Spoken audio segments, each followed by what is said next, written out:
Hello, everybody. Welcome back. Before we get started, I want to remind everyone to check out our sponsors, Rancho Bravo Tacos. They have two locations, Capitol Hill and Wallingford.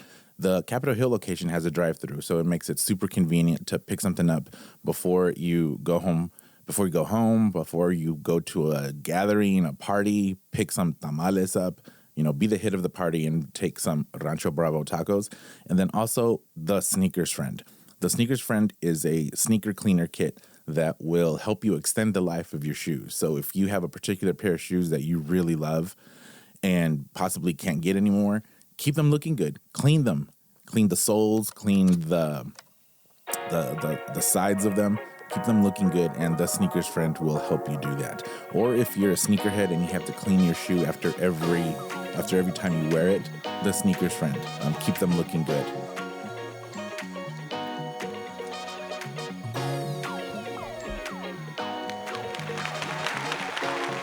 Take it down. Take an Adderall. That didn't do anything for me. Really? You gotta snort it.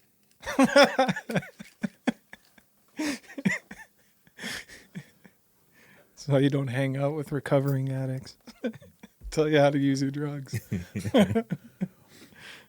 No, that's a microdose of mushrooms. No shit. Yeah. I wish. Oh, I'm jealous. Fly You high. don't trip off of it. Oh, I bet you. Take if you take, well, yeah, but that's supposedly that's 0.2 grams. Oh, that's a decent or amount. micrograms. Oh, okay. 0.2 micrograms. So you probably have to take like 12 of them. Because I think 6 grams is a dose of psilocybin. Wow. That seems about right. And that is, it gets billed as a micro. So I take them every now and then. And what it does is that it lets me focus. I don't get distracted as easily. Oh, that's awesome. And I get a lot of stuff done. So if I have to do any sort of doing reports or, a lot of looking at spreadsheets, I'll take one and then I can just get right through it. And that blows my mind that it works better than, say, Adderall. That's crazy. Yeah, because I did try. I had a friend who let me take some Adderall and it didn't do anything. It makes you feel gross. I mean, it's gross. Doesn't feel good, that's for sure. I didn't enjoy it. Well, that's not true. We used to drink a lot. Like, you could drink a lot if you take a couple of those, 1 or 2. Yeah. It gives you motor for boozing. Yeah. Like a whole night, don't feel a thing. Oh. Interested. You can't Yeah, it definitely worked. All right. Hello, everybody, and welcome back to the CZ Media Podcast. I'm going to build this at show 101. Let's go. And remind you guys to listen to us on your favorite podcasting app. I'm on all of them. And then check us out on YouTube. Cheers, everyone. And then don't forget to check out the sponsors, Rancho Bravo Tacos. Ooh.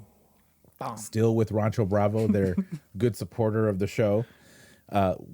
Capitol Hill and Wallingford, burritos, tacos. They're always trying to do something new. So go and check them out. And then also the Sneakers Friend. So Kevin, as you know, I started this sneaker cleaner brand and it's moving. I'm selling units. I'm happy to be getting a new shipping and receiving space. Wow. So that I can do, be a little bit more efficient. Yeah. But there's the bottle right there. Oh, nice. I like it. Clean label. Kevin is a fellow sneakerhead. Even he's a better sneakerhead than I am. No such thing. He actually wears his shoes.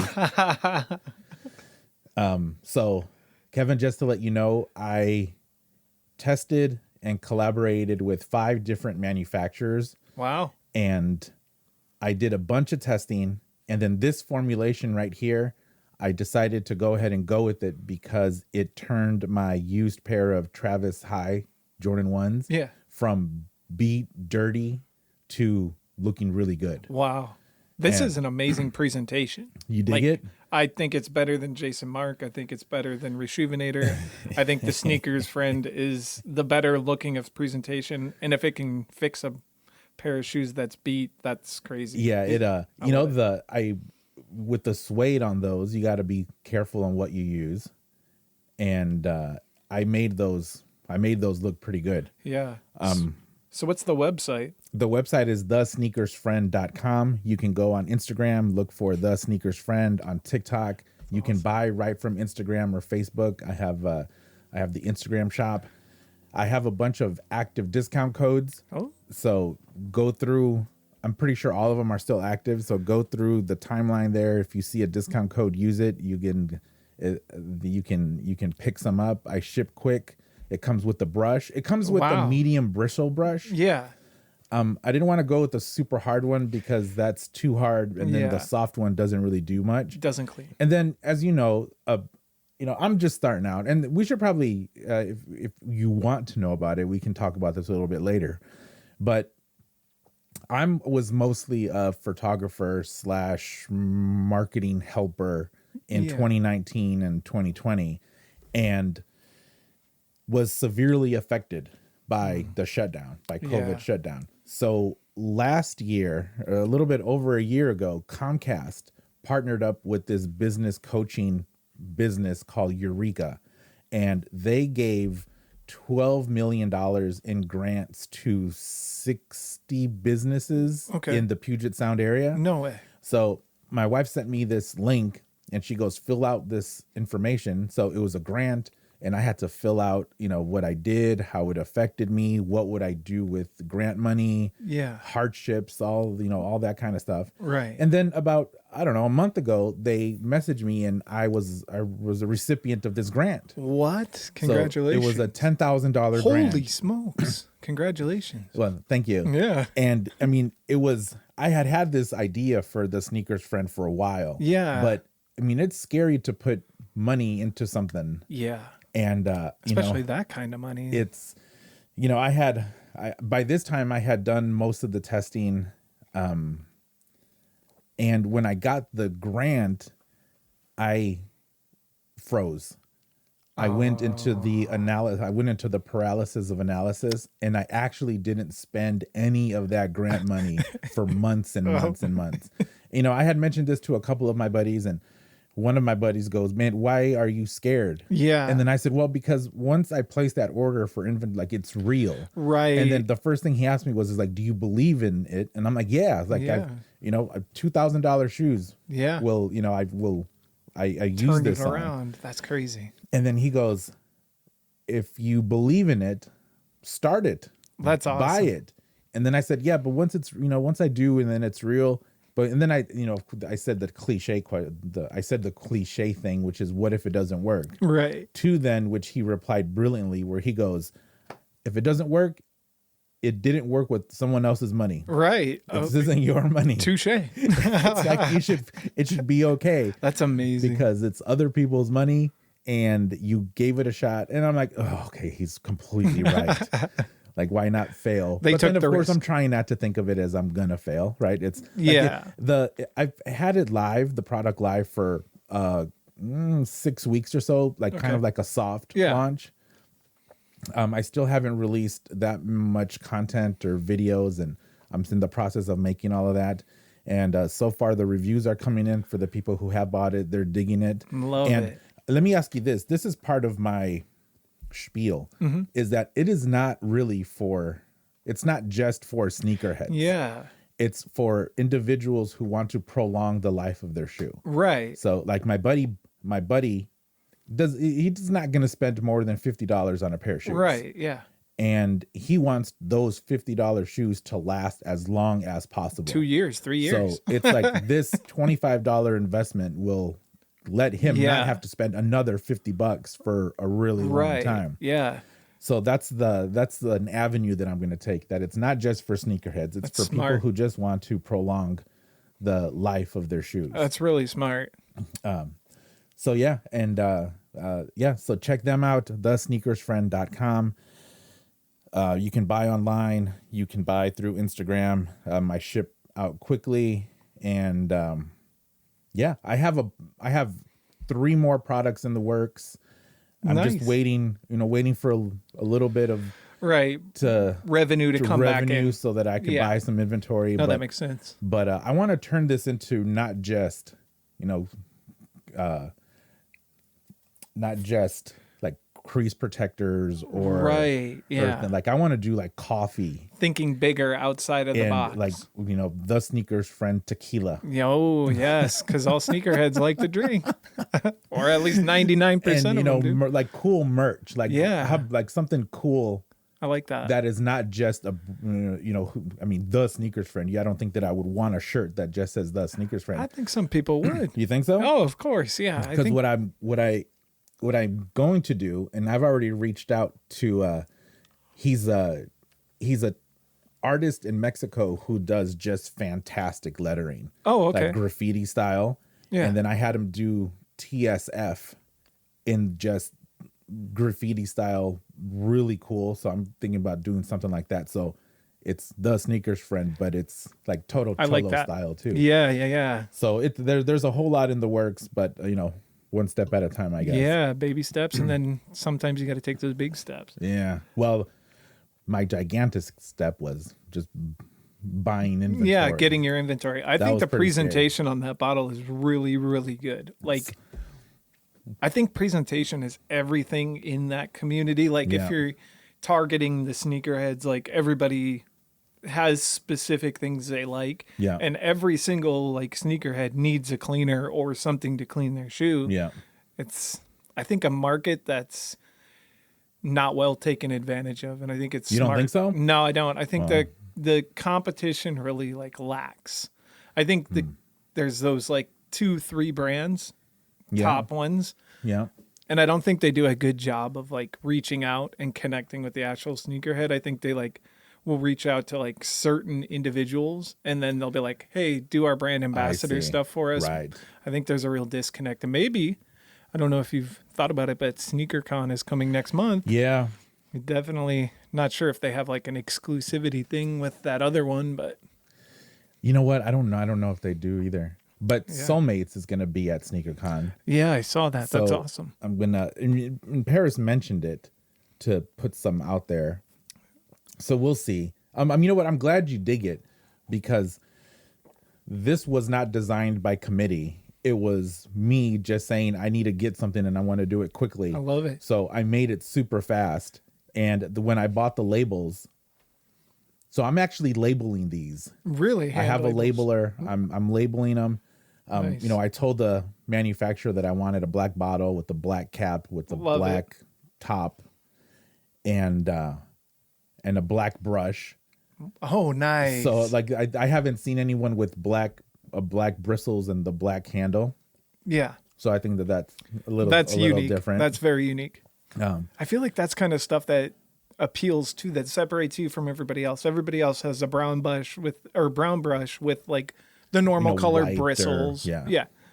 I think the stuff that can set you apart is simple stuff like a brush. That was the thought that went into it. And this whole exercise has been fun because up until now I hadn't really felt that my business degree was a whole lot was very taken helpful. Advantage of, yeah. So I'm like, okay, that plus this Eureka coaching, which that's amazing. I've taken advantage of a little bit, not a whole lot, but all they were doing was reminding me of stuff that I learned in college. Yeah. So it's like identify your audience, and identifying your audience isn't as easy as say people who have shoes. It's like really right. Digging in. So that's where thinking about this stuff, it's like, all right, who? It's like, yeah, sneakerheads. But people who want to prolong, like that's where that came in from. We're thinking about it in business class way. Reach outside the target demographic. I think that's really smart because everybody has shoes. Everybody has a pair. Yep.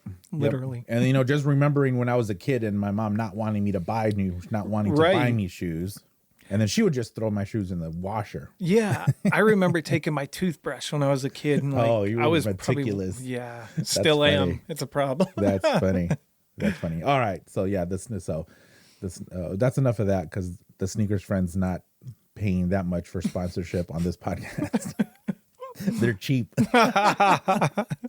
So I have my boy Kevin here. Kevin, how's it going? Good, thank you. Thanks for having me. How has 2023 treated you so far? Amazing. Yeah. Best year so far. Yeah. Yeah, it's been great. Healthy. The past couple of shows I've said the beginning of a new year, it's what's going to happen is we're just setting ourselves up to be disappointed in practically 11 months. It's like, how will I disappoint myself this year?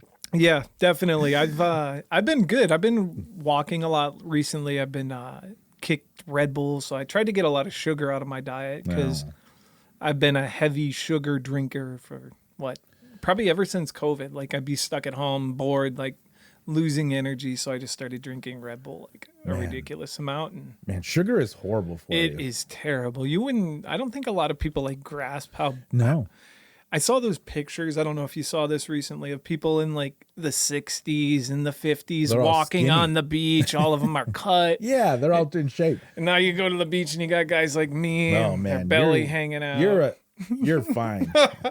No, I'm pushing 290. I'm pushing 230. Man, your 230 is my dream weight. I'm trying to get back to like.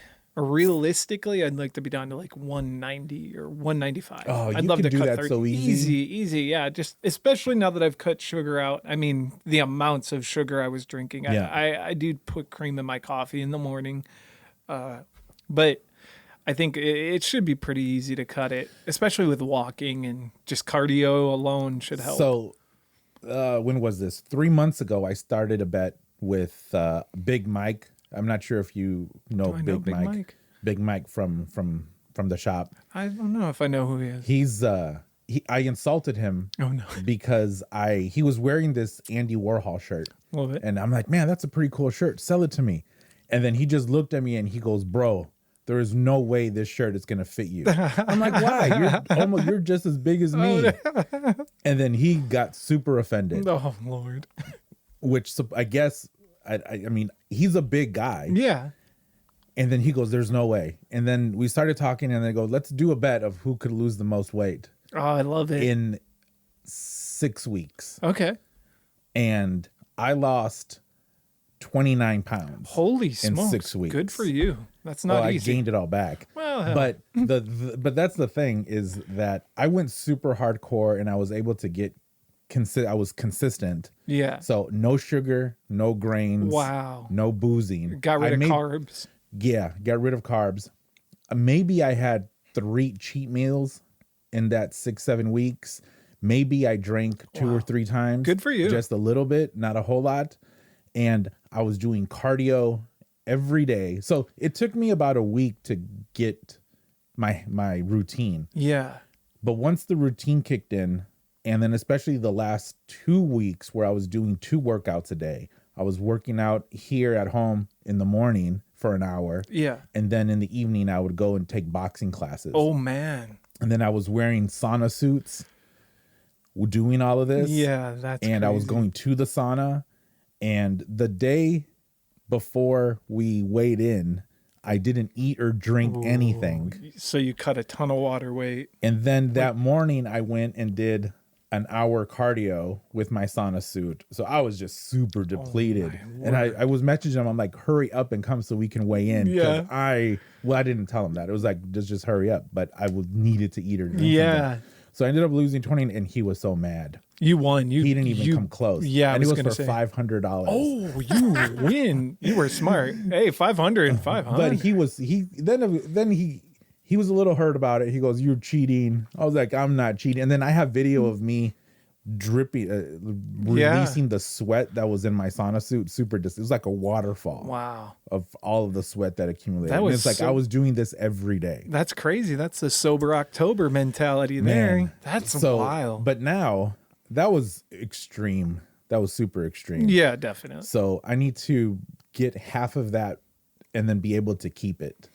Yeah. But you should, where do you live? UP, Tacoma? we live in such a beautiful area. We live in University Place, Oh, which is okay.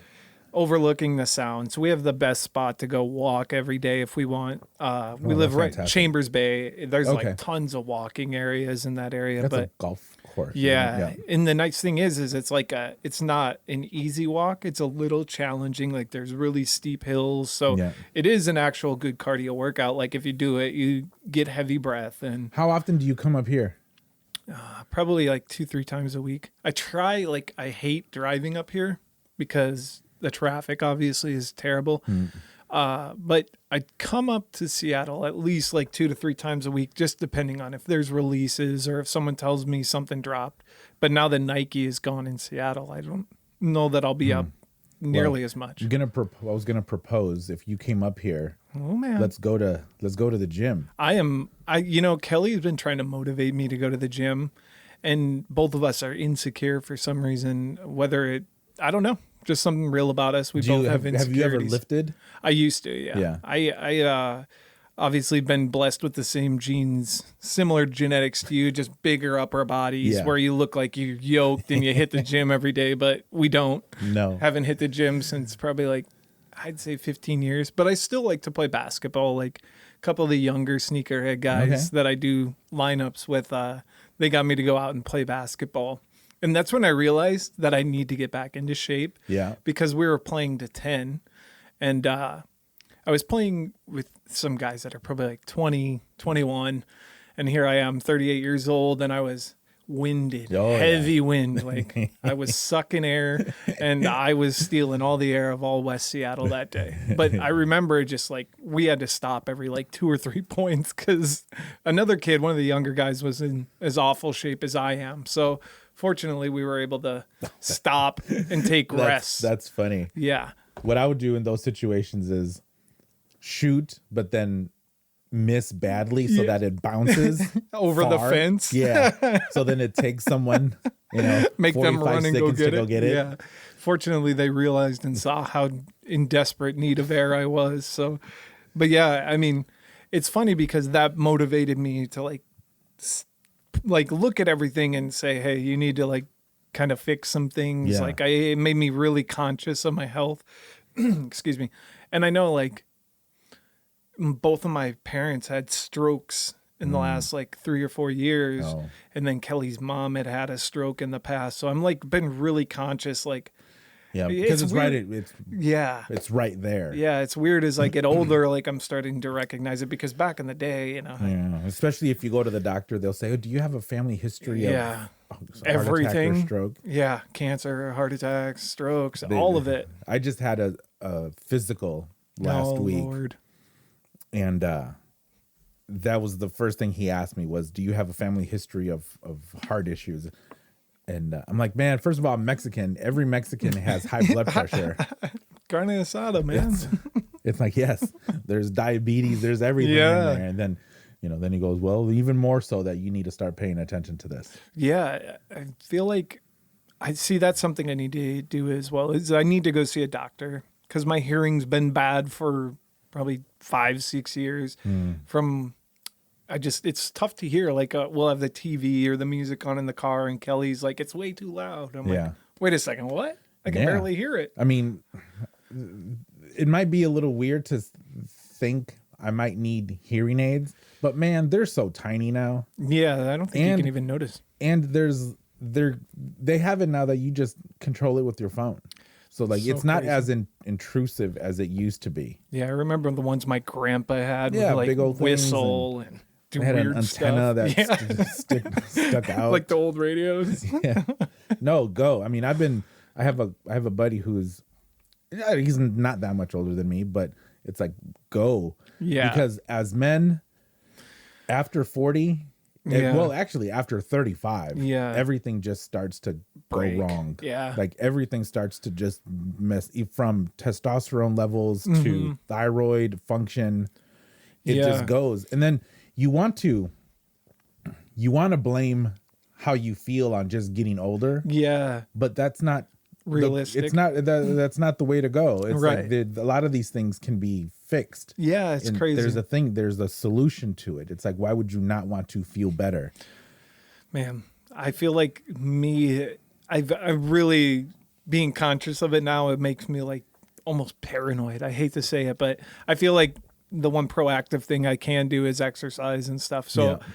also I procrastinate everything when it comes to like my health. The most important thing is the one thing I always procrastinate Yeah. on. I don't Well, know we're if dudes. I don't know if it's because I'm scared of doctors or whatever because of the past that I've had from recovering from oxys, but Yeah. I don't know if that's what it is, if I'm terrified to go see a doctor or what, but But I mean, that is a very common issue with men yeah. that we just don't go. Yeah. When I was a kid, when I was 21, my appendix burst Oh, wow. and I didn't go to the doctor until like day 4.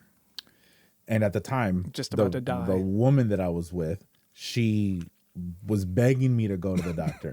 And then I remember saying, I'm fine, just give me a second. Going into toxic I shock. would just, but then once I started throwing up bile that made my wow. whole face numb, That's I scary. just couldn't feel it. I said, maybe I do need to go. And then she called my parents, and my mom took me to the doctor. Love it. And so I was living with That's crazy. with a burst appendix for a week, and then I was in the hospital for a week. Yeah. Because it was my insides were just completely infected and putrid. Oh, that's But so no, that's a wild. very common thing with dudes. Like, you Yeah. don't want to go to the hospital. Yeah, when I collapsed my lung, the doctor said tall white men, 6 foot, common, blah blah blah. I had quit smoking marijuana at that time. I think I was still smoking cigarettes at that point, but I would like slowed down a bunch. But I woke up one morning and my chest was like hurting. Felt like someone like I had torn a muscle in my sleep. And I'm like, well, whatever. I'm gonna go to the gym, play some ball, try to exercise it out. So I go play basketball for a few hours, and I notice it's like getting more and more painful as the day goes by. So I'm like, hell, I'll go to the sauna and I'll see if I can, like loosen it up in the sauna. And Right. it didn't get any better in the sauna. So I was like, well, maybe the hot tub will do it. Sit back, lay in the hot tub, gets worse and worse and worse as the day goes Probably by. not what you should have done. No, exactly. I was doing everything I shouldn't have been doing. I Right. should have went to the hospital, of Yeah. course. And finally, I remember on the way back home, I had told my friend who was driving, I was like, I'm just going to smoke a cigarette. Maybe we should go to the hospital. So I have one lung and I'm puffing on my cigarette. And he's like, well, we got to stop by my house real quick. So we stopped by his house. Then about an hour later, we finally get to the hospital and they're like, you were like this close to collapsing your other chest. Oh. Yeah. So my lungs, because there was a hole in it and it had collapsed, it was just seeping oxygen into my chest cavity, Right. which was causing extraordinary amounts of pain. And I was in the hospital for a week for that. So yeah, go to the hospital if you ever have crazy issues, chest pain especially. But also go to the doctor. Yeah, preventative maintenance, A like little on your bit. car. Yeah. I mean, it's worth it. It's worth it. Yeah. They did a thyroid check on me and they found that it was a bit wonky. Oh man. So I've been taking a thyroid pill for about a month now, and I feel a ton better. Really? Yeah, That's crazy. I feel a lot. Mostly mood. Of course I did. I told the doctor, of course I did what you don't want people to do. I started WebMDing and Yeah. diagnosing myself. He's like, I saw this, this, and this. And then he kind of rolled his eyes. Yep. And then he just acknowledged and said, okay. But, That's funny. There's a whole bunch of symptoms for having a low production. Yeah. A whack thyroid. I almost wonder it's like genetic for me as well, the thyroid thing. So I And it's definitely something super easy to fix. Yeah. And it's, and it makes you feel better. So yeah, definitely go. But Will do. if you do want to, I started lifting 2 weeks ago. Yeah. I cut down on the cardio, which I need to bring the cardio back, but I started lifting and it's a little bit embarrassing pushing no weight, but I mean, you got to start. You still got to start. Yeah, I know. I've always had trouble lifting weights because when I was a kid, I got chased up a tree by a serial killer. Long story short, I know I talked about it last time, but We'll touch on it again. Yeah, I know ever since then my I don't know if it's like the strength, I just never been able to like hold it correctly because my hands are so jacked up from falling out of the tree, but like it's impossible for me to grip stuff well, but I do love like lifting cuz I know it's more of a like with anything, repetition and getting better at it and going up in amounts, but I've always struggled with that as well. Like, all right, why can I only bench 90 pounds or why can I only bench 70 pounds? Or I know it just takes the effort of going and starting to do it. So, have you ever heard of Huberman, Dr. Huberman? I haven't, no. So he's a neuroscientist. Okay.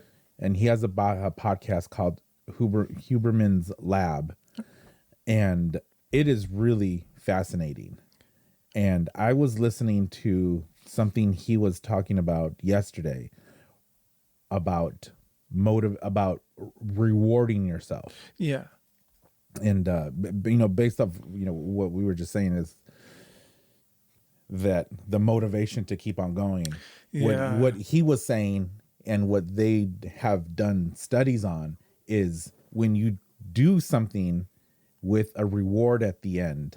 So like my goal right now is I don't necessarily want to be skinny, but I want to look big in a muscular way. Sure. Like I want my muscles back from when I was a little bit younger.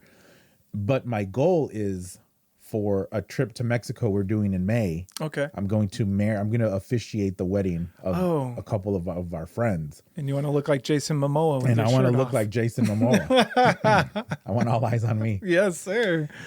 But he's saying that if I think about it that way, I am going to not love the act of working out. Because when you have a goal at the very end, it makes the time that you dedicate to accomplish that goal seem a lot longer. That makes sense. There is less appreciation of it. And then because he's a neuroscientist, he talks about dopamine levels and how you want to release. Basically, if you think of a single goal, your dopamine is only going to be released when you reach that goal. Right. And then you're not going to be dopamine driven every day getting there to that goal. That makes sense. sense. I'm like, that is totally true. Yeah. It's like when I go to the gym, I'm counting the minutes. It's like, I'm only going to be here for an hour. And then he goes, you need to learn how to love the process.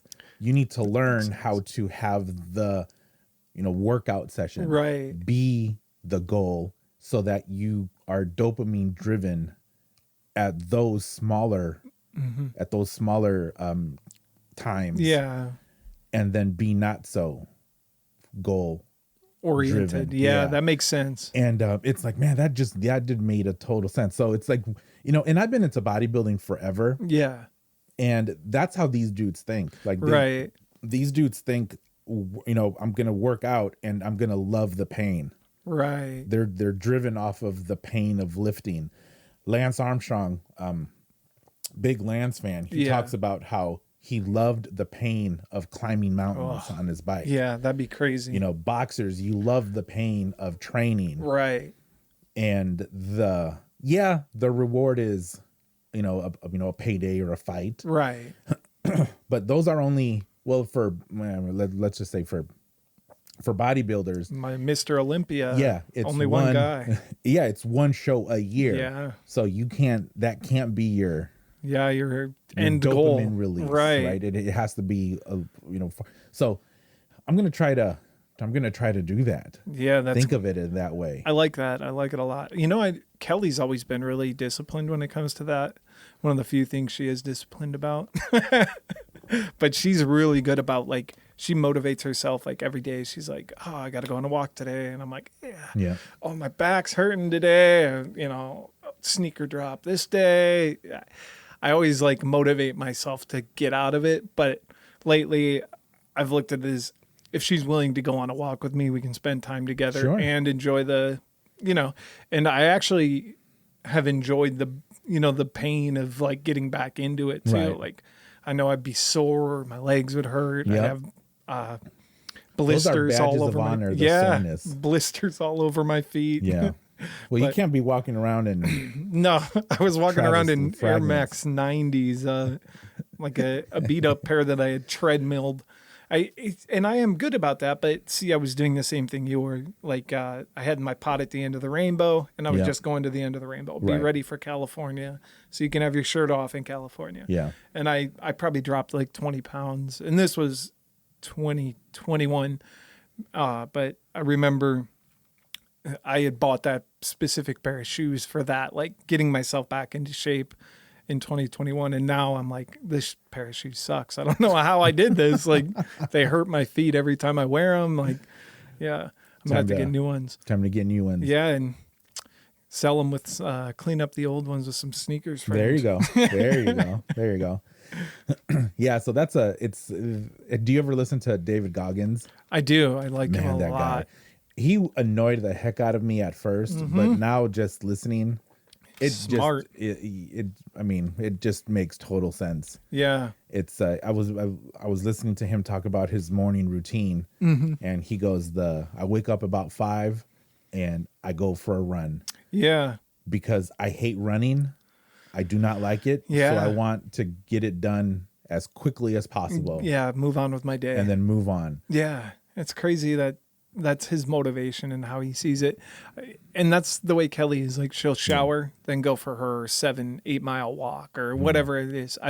She goes far, like, and she'll do it in like 2 hours and come back, and I'll be on the computer sitting there doing nothing, trying to buy sneakers or something stupid, playing euchre. So there's definitely a balance. Yeah. We don't have, he is insane. He is an insane human being. Yeah.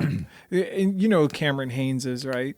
I don't. Oh, he's like a ultra marathon runner. He's one of the clique of Joe Rogan's friends, and he'll do like 100-mile races. Yeah. I personally don't ever see that for myself. No. It's never a long-term goal of my own, but if people can do that, it just shows the human body is capable of amazing, gnarly things, and I'm not using my body to the full potential. Right. Or even close. Well, Goggins did 800-mile runs 8 weekends in a row. I feel like they're probably hand in hand. They probably are. I'm It's- sure he's been on there. I read his book. I read Goggins. I don't remember which one it was, but he talks about the first 100-mile that he did, and it was in a track. So he was just running around. It was a 1-mile track, and he ran around it 100 times. Wow. And he talks about crapping himself, peeing himself, of bleeding, and of it's so gnarly. Of his, I don't know if it was his girlfriend or his wife at the time, helping him into the shower and wanting to take him to the hospital. Wow. And that his kidneys went into failure, and it took him a while to recover from that. I can imagine. And that's, I'm never going to do that either. No. But can I go to the gym and have a pretty good intense lifting session? Yeah. Yeah. And then can I do that 8 days in a row? Yeah. Maybe. So that's, I like it. Yeah. We just got to start thinking about stuff a little bit differently. Yeah. Well, if you want to lift, they let me do free guests at LA Fitness. Oh, nice. Yeah, definitely. I will definitely be hitting you up then. Bring some workout clothes. Yeah. I went 2 days. I'm going to do legs tomorrow. Oof. The legs are the worst. No one likes legs. No, but it is good to have that feeling of not being able to sit down on the toilet. Yeah. Of going into It hurts. going into the stall with the handrails. Yep. Our old place, the bathroom had a handrail. Oh yeah. Yeah. Ours does. Does it? Yeah. Yeah, definitely does. So that's really convenient for post Right. workout day. So you mentioned, remind me. I mean, I was watching a video, about your experience with this serial killer. Yeah. So I grew up in that small town in Wisconsin, Baraboo, Wisconsin. Why are there so many serial killers from Wisconsin? Why are there so many in Washington? It's everywhere I go, I guess. I don't know. Well, Washington There's has quite a bit. Bundy. but he wasn't Ridgeway. primarily here. Right. He just happened to kill a couple. See, a that's few. like Dahmer too, because he didn't technically grow up in Wisconsin. He was from like I think like Indiana or Ohio or something like that. So either way, it's probably something. I don't know. The water. It's something. I've always felt all right. I know you're similar to me. You watch scary movies, and you.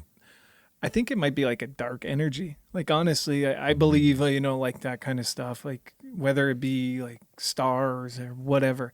I think there's something dark in the town I grew up in specifically. Like a lot of people don't get out. It's an old like Barnum and Bailey Ringling Brothers. The Ringling Brothers had their home base there, which is a circus, and they like started the town, and they have this circus there every year, and it's like Circus World Museum or whatever. But yeah, so I grew up there, and when I was about 6 or 7, it was 7 years old. I lived next to this crazy kid. I was always scared of him. He was mean, and he was probably a year older than me, or sorry, a couple years older than me. So he was much bigger than me. And I remember we were all playing tag in the backyard. It was me, my friend Ricky, Justin, and this guy. And so we're all running around, and I decide I'm going to go up the tree or whatever to get away from him. And I fall out of the tree because he starts shaking it. He's that big, and it's a smaller tree. And I fall, and I break both my arms and mess up my spine. And yeah, so you were up there. I was probably like 15 to 20 feet up. Jeez. As I picture it to this day. And I remember I was in so much pain, obviously, when I like got up. I'm lucky I made it. I remember telling my mom, I was like, my arms are broke. We got out of the hospital. And she's so like, you got up. Yeah. And I walked. yeah. And I remember my mom's like, oh, we won't go to the hospital yet. You're probably okay. It's just a couple bumps or bruises. And I remember she took me home, and I like went into shock, basically passed out on the couch. And I woke up like at nighttime and like just in excruciating pain. And she finally took me and broke both arms, like shattered my arms. And so, yeah, fast forward to like a couple years, and I'm with those same kids, Ricky and Justin. They were like close friends of mine growing up. And we're at this roller skating rink that we all went to on the weekends in the winter time, because in Wisconsin, there's literally nothing to do. So all the kids look forward to Friday nights, and you get to go roller skating and, dance with all the girls and, chase women at the young age. So we used to go down to this, what was called like sock hop every Friday. And this guy the serial killer dude, same guy who scared me out of the tree, would be on the bus, and he was like the bouncer that everybody was terrified of. So I remember, him still being much older than me. I used to, kids were well behaved because he was that intimidating, that scary, that loose, loose cannon. Like you just did not like being around him. And so we're at sock hop, and I'm sitting at like a picnic table type table, drinking like soda and having pretzel, because they have fire pretzels. And I remember I had my hands set on the table, and he sat across from me and just slammed his hands, or like just smashed my hand, and it just shattered it again.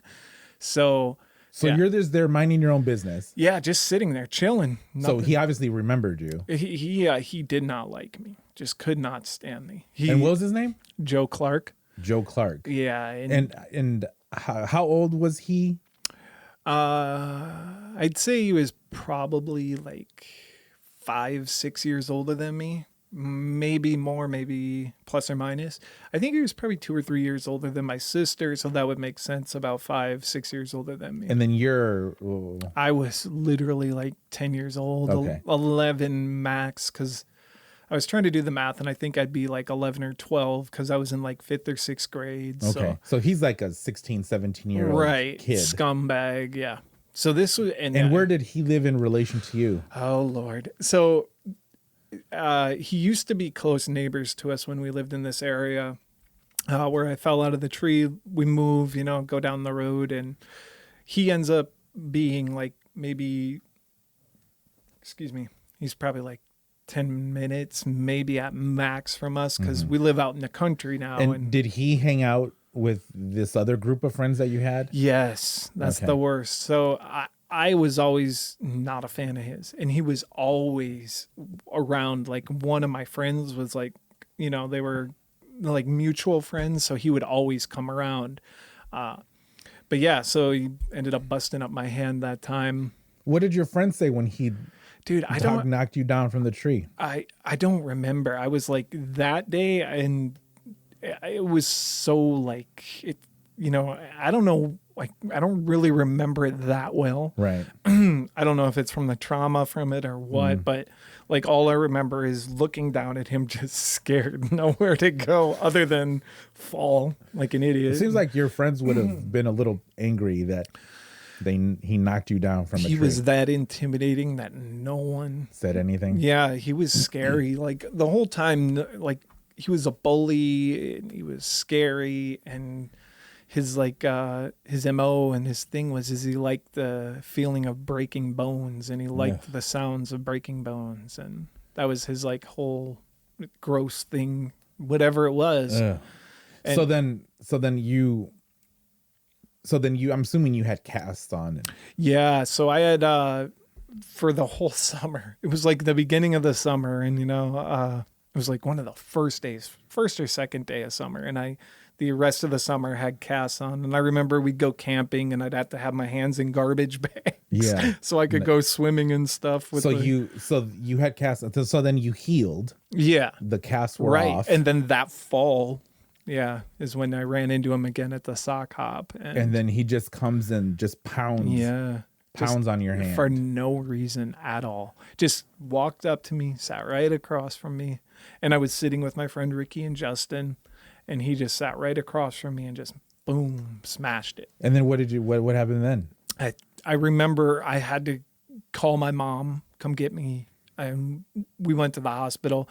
But I remember, like, Joe broke me again? Yeah. This prick broke me again? I could not stand him. I always just did not like him. And I don't know like what it was, but the bus driver who would like make him the chaperone, they were neighbors. So he lived right next to her. She knew he had this rap for like being intimidating. Right. And all the kids were terrified of him. She just wanted quiet. Kids. And her like little thing, if I remember, was sit down, shut up. She'd yell it at everybody.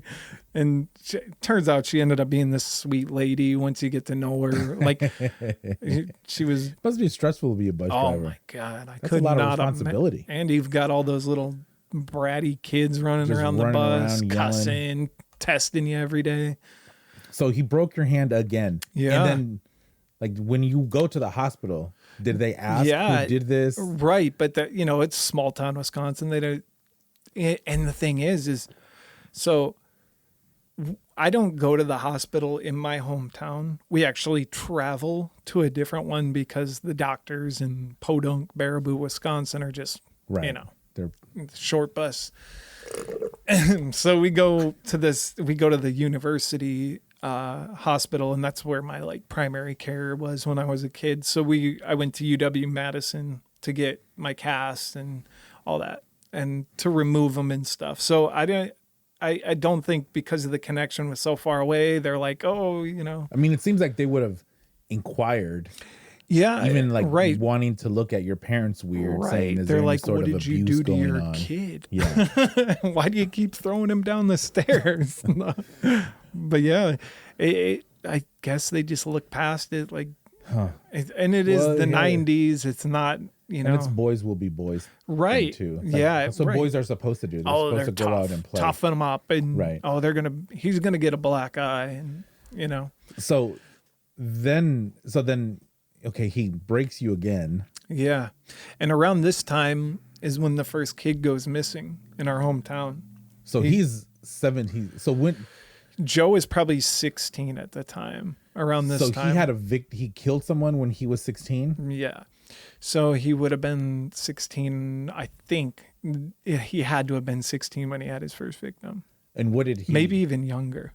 What do you know what the circumstance was for that? So Joe had like a hit list of people that he was interested in killing and hurting or getting to, and getting to know them, then whack them or whatever. Yeah. So my mom, a guy we went to church with, was the person who had informed us, he was a detective, that myself and my good friend Brian were on this list We're on of the list, people the that kill list. he had intention of getting to.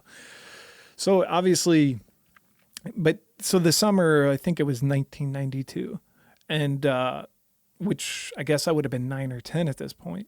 He would have had his first victim, and the kid was sleeping in his home, and it must have been I think it was the bottom floor, out in the country too. This is in the middle of nowhere. Right. And so the kid's sleeping. He cuts open the window and just goes in. He takes him out of the home, and the police just think he's a runaway. And I remember the entire time they say, "Oh, he's a runaway. He did. Oh, we found him in the river, dead. He was a runaway. He must have committed suicide and been depressed." So we go through the year. Oh, Chris, he was struggling. He was close friends with my friend Brian, who is a little bit older than me, and they lived maybe I'd say 1,000 feet apart. So my friend Brian, who is the one who hung around this Joe character, lived right across the field from us. And so the field maybe 250, 300 feet. It's like a football field away from us. Yeah. Anyhow, he ends up they're friends or whatever. And I remember at his birthday party one year, this guy shows up, and we're all, having 1 or 2 beers, getting, teenage boys or whatever.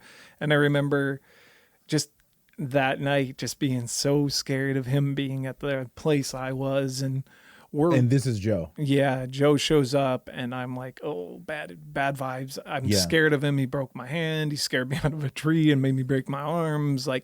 And I remember my mom is best friends with Brian's mom. That's how Brian and I became friends. They played or they bowled together. So I look at Brian and I'm like, we got to go sleep inside tonight. I'm not staying in the tent tonight if he's going to be here. And Brian's mom's like, yeah, you guys got to come in tonight. You can't be out here. He can sleep out here, but you guys aren't. So she got us into the house, fortunately. Who knows what happens? Man. It's kind of scary thinking about that.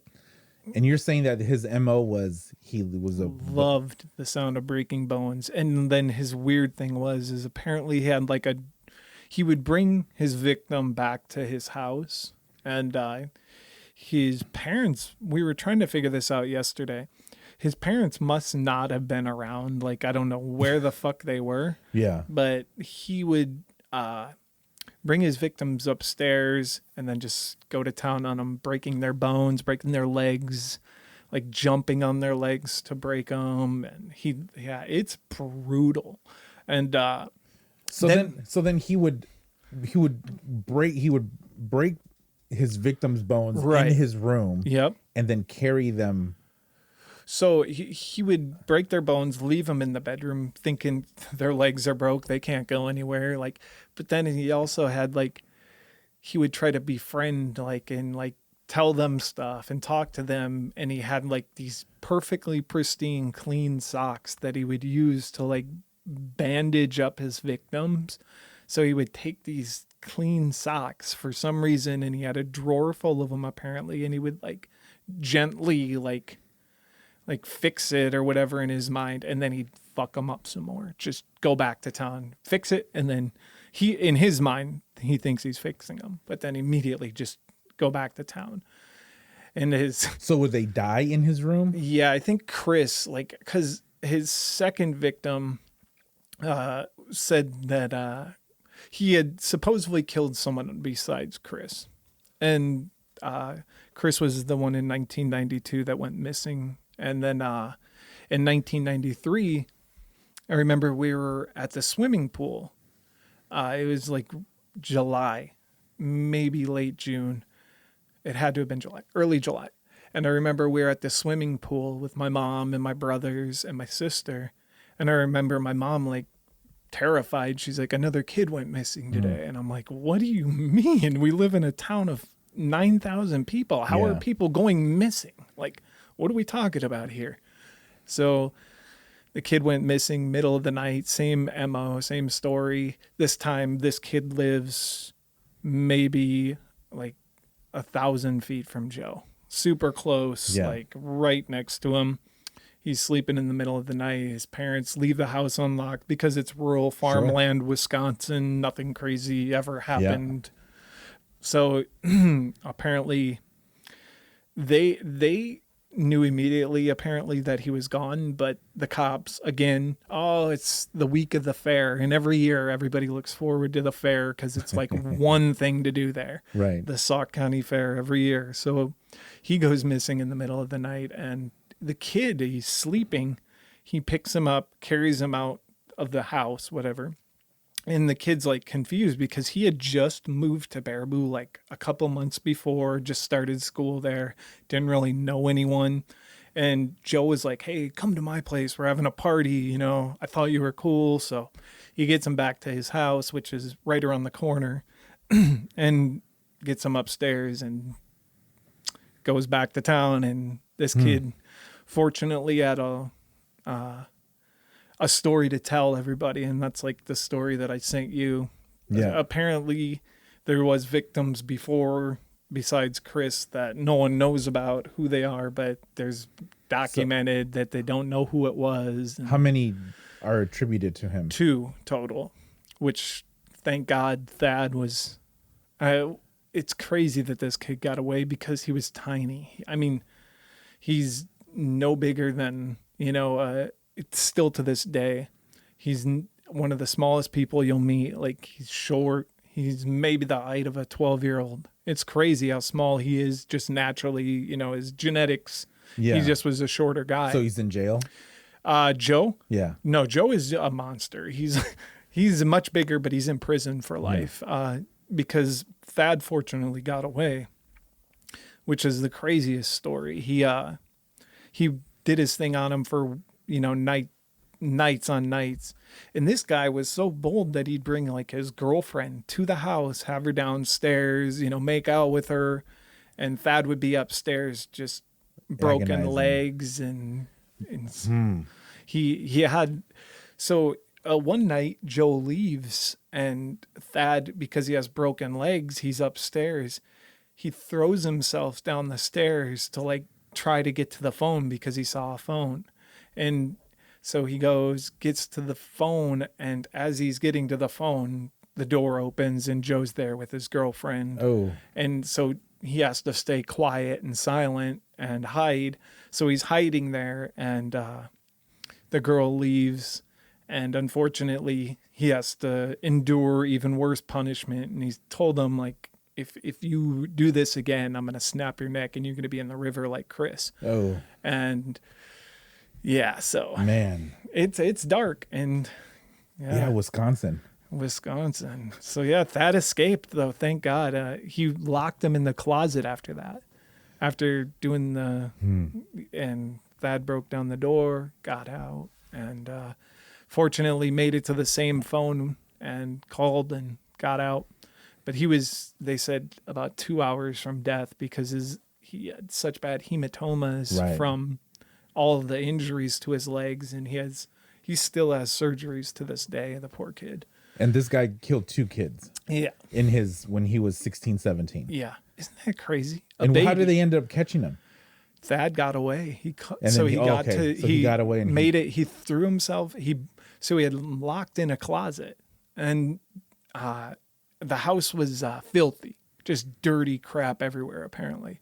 Yeah, so no parents. No parents around. It was just a nasty place to be. Yeah. And apparently there was a broken guitar in the closet, and Thad used the guitar to beat down the door, break the handle, while he was gone one night, and fortunately got down the stairs and made it to the phone because he couldn't stand. The phone had a long cord. Yeah. And he just yanked it off the wall and got the receiver, called the police, and they thought it was a prank. Yeah. Because the cops were like, oh, another missing kid. Man. So he tried to escape twice. Yeah, he tried to escape twice. Well, he once, and then he actually got away the second time. Well, and the crazy part is Joe was such a piece of shit, excuse my language, that he would like bait Thad. He'd like give him the phone. Thad would be like crying, you know, I want to just talk to my mom. I want to talk to my dad real quick. Let him know I'm okay at least.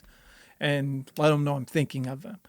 And he would, you know, hand him the phone, and he, you know, dial the number or whatever, and Joe would just laugh at him like, you think I'd actually let you call them? A little, like, torture. Yeah, just that's what it was about, the torture. And that's one of the darkest stories, like that I could. It's like House of a Thousand Corpses dark. It's like, oh, and then your closeness to it, must feel. Yeah, I mean, that puts a real, like, horror movies. Okay, fine, but you know, knowing, being so close, being so connected to a true horror. So that's super scary. Yeah, and then so he had claimed insanity. Obviously, that's what he had to protect himself, and they had found that notebook with his list of, it was like a leg thing, can wait, which were somebody who can wait to be murdered apparently, and then get to know, I think is what it was supposed to be. Ugh. It's, I mean, and like you said, I think it's the closeness. But after I had found that documentary, I was talking to someone about this a week or two ago, and they had pulled this up, and I was like, oh, I hadn't seen this documentary about this. Okay, the one you sent? Yeah, so they had showed it to me, and I was like, we watched it yesterday, and I am just like, ugh. Ever since watching it, it's like fresh in my mind. I am again. never stepping foot in Wisconsin again. That's funny, yeah. And I had to call my mom this morning because she wants to go to Wisconsin this summer and stay like, 10 minutes, not even away from where this guy lived or whatever. And I just was like trying to let my mom off, like, hey, we're not coming. Sorry. And then she comes back with, well, I don't know how much longer I've got left. Oh, Lord. I was like, where's your mom? She's here. She's in tell your mom. Exactly. Right. You don't need to spend it in Wisconsin. Right. I don't know why she loves it there so much. I mean, it is pretty, but it, like I said, that small town that I grew up in, some dark energy hanging over it. So it was north, right? Is it's north? South Central. Where's it in relation to Milwaukee? It's 45 minutes north of Madison, and then about hour and 45 minutes northwest of Milwaukee. Okay. So, and it's like 3 hours from Chicago. It's near Wisconsin Dells, which a lot of people I've been know to the there Dells. times. Yeah, and that's where I had my first job, and it's right next to Wisconsin Dells. Man, yeah, you've Wisconsin has, well, of course, Dahmer. Yeah. Ed Gein. Ugh, the gnarliest, huh? Well, actually, he only killed one person. I thought he killed more. He shot a store owner. That's right, in the nighttime. And I think that's the only one. All of the other stuff, no, he might have killed one other woman. But all of the other body parts, he would dig them up. He was a grave digger. Yeah, that's right. And he wanted to wear a lamp, or he had the lampshade, the famous lampshade. He made furniture out of skin and collected vaginas and had vaginas in jars. Such gnarly, weird behavior. And then, he did this for years and years and years and years. And he was out, and his mistake was that he killed that woman. Yeah. That's when they caught him. Right. Because someone had seen him go into the store the day that this woman That's went right. missing. Yeah. And he was a character from what I've understood. He was just nuts. He got, I think he was successful with his insanity plea. Oh, I'm sure. Yeah. I think that one works. But man, that's crazy. He inspired so many horror movies and Texas Chainsaw Generations, Massacre. American Psycho, all that stuff. It's crazy. He definitely was not good for society, but fun. I think there's another one too. I grew up in Chicago. There's a couple there too. There's John Wayne Gacy. My God, that story is dark too. You know what? I've read 2 books about John Wayne Gacy, and that is nuts. he was to the point where he's just so brazen that he thought he could do anything. For a while, they they tailing knew them. it was him. They were following them. Like he disposed of a body With them while they watching. were watching him, It's while they so were nuts. tailing him. And it was in the middle of winter. So that's how they ended up catching him. Yeah, Well, that's right. that was one of the evidence because Yeah. his car was full of mud. Yeah, that's right. That's right. It was That's so wild. crazy. People are nuts. The Midwest is wild. I feel like, I think, have you ever heard about here, speaking of serial killers? I want to get your opinion. Have you heard about the random feet that wash ashore? Interesting. So for the last 15, 16 years, there's just been random feet That that sounds wash familiar. ashore from Vancouver all the way down to here in Tacoma. And so they just find random feet. And they always say, well, someone committed suicide, and their just foot is found on a beach in a shoe. And really interesting that I don't buy the story of it's a bunch of suicides. I think it's an active serial killer. Did you see Mindhunter? I did, On yeah. Netflix? Yeah. Man, they better make another episode. I love it. another season. 'Cause Yeah. that was such a fantastic show. I think maybe they're going away from giving them the media coverage. I always wondered, I feel like that's one of the things that they thrive on, and why they do it is because they get the media coverage and they enjoy it. It feeds into ego. I think so. I mean, and Feeds clearly, in but I've have read my share of FBI and even Mindhunter, the book. I read half of it. But all these terms like serial killer are relatively new. yeah, Like this whole science of profiling Yeah. is really new. It's within the last 30, 40 years. I think I've gotten really into those murder documentaries too.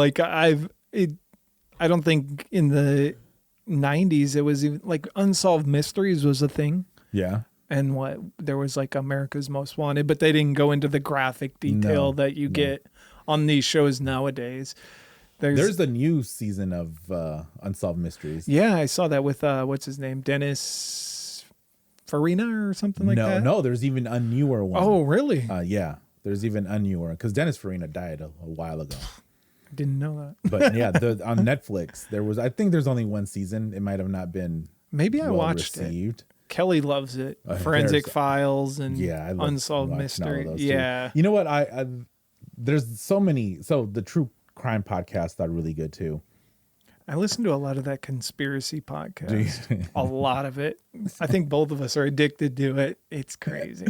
I listen to these true crime podcasts mostly just to go to sleep. So I put my headphones on. Oh, and yeah. Perfect to sleep. pass out. You to. know, what happens that I'm not too fond of is when they play 911 audio and it wakes me up at 3:00 in the morning. Ugh. The one that I was listening to now, the latest episode of Sword and Scale. The host says, this next clip might be hard to hear. The noise you hear are poor little Vanessa gasping for air. word. And it was this 6-year-old little girl who was gasping my for air. And then I'm like, but I was asleep. Yeah. I was trying to just push the fast forward 15 seconds because I don't want to up. hear this. But everything else is fine. That's gnarly. Well, man, that's such a story. Yeah, it's crazy. That is such a story, and glad that you weren't a victim. Yeah, I think I carry a little baggage from it now that I trauma. Definitely. That's something that Yeah. I guess it's not good to think relativity. Yeah, I think it's out of sight, out of mind. and mostly that this dude. I mean, it's not like you were. Oh, I know a guy who did this. Yeah. He broke you twice. Yeah. And you got to wonder, if because he claimed when he was doing this to Thad that he had more than just Christian. There was a couple other ones he claimed. And, being small town Wisconsin, they're not going to go outside of their efforts to try to find out who these people are, where they're at. they're just going to be like, well, we got this guy and he's locked up. He's going to be in prison. It's kind of crazy. You got to wonder like where they're at and what happened to those people.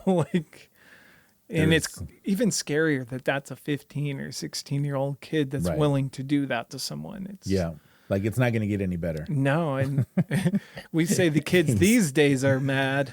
I mean, they are. Let's be real. They are.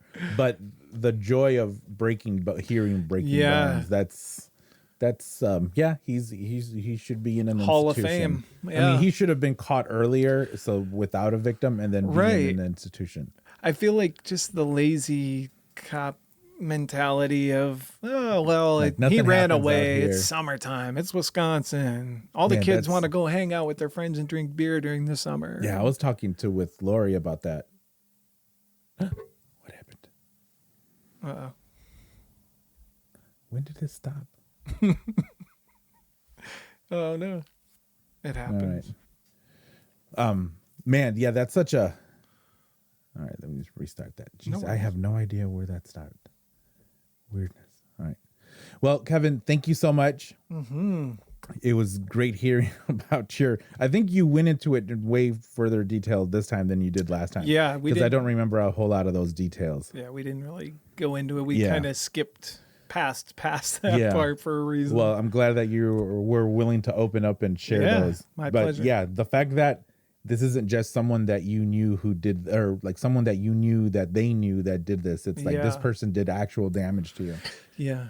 And firsthand, being on a kill list is something crazy. Yeah, I'm just grateful, because like I was telling Kelly, Brian had broke his leg one time when I was a kid.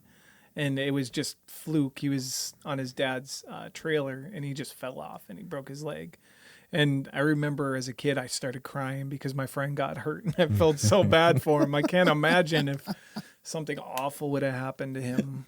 And I still talk to Brian to this day. I love the guy to death. So, yeah. Wow. Yeah, that's nuts. Yeah. Well, crazy. Thank you so much. No, thank you. Thank you for listening. Don't forget to check us out on the podcast apps. Check us out on YouTube. Check out Rancho Bravo and the Sneakers Friend. You're going to be hearing about it way more. Thank you. Adios. Thank you.